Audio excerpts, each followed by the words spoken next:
विंध्य पर्वतरंगांच्या कुशीत वसलेलं ते गाव शांत होते, पण त्या शांततेखाली दडलेली होती आग, संघर्षाची, जिद्दीची आणि नियतीची.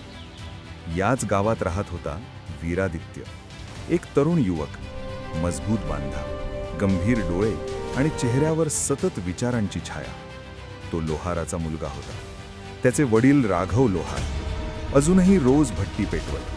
अग्नीचा उष्ण श्वास, हथोड्याचे ठोके, वितळणारे लोखंड, हे सगळं वीरादित्यासाठी नवीन नव्हतं. पण आता तो फक्त पाहणारा नव्हता, तो समजून घेणारा होता. भट्टीसमोर उभा राहून तो स्वतःला पाहायचा, लोखंडासारखा कच्चा पण घडण्यासाठी तयार. इतर तरुण शेती, व्यापार, संसार याकडे वळले होते, पण वीरादित्यची नजर थांबायची ती तलवारीवर.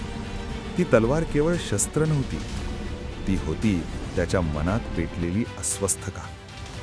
तो स्वतःशीच पुटपुटायचा, मी आयुष्यभर फक्त लोखंड घडवत राहणार की एक दिवस अन्यायाविरुद्ध उभा राहणार. संध्याकाळी तो एकटाच सराव करत असे, लाकडी तलवार हातात, प्रत्येक वारात संयम, प्रत्येक हालचालीत शिस्त.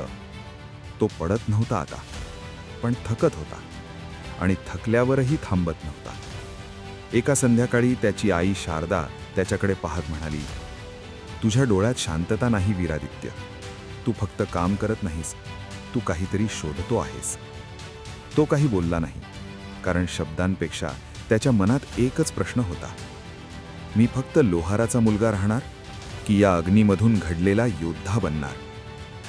त्या रात्री भट्टीचा अग्नी मंद झाला, पण वीरादित्यच्या आतली आग पेटली. ही बालपणाची कथा नव्हती, ही होती योद्धा होण्याआधीची शांत वादळाची वेळ.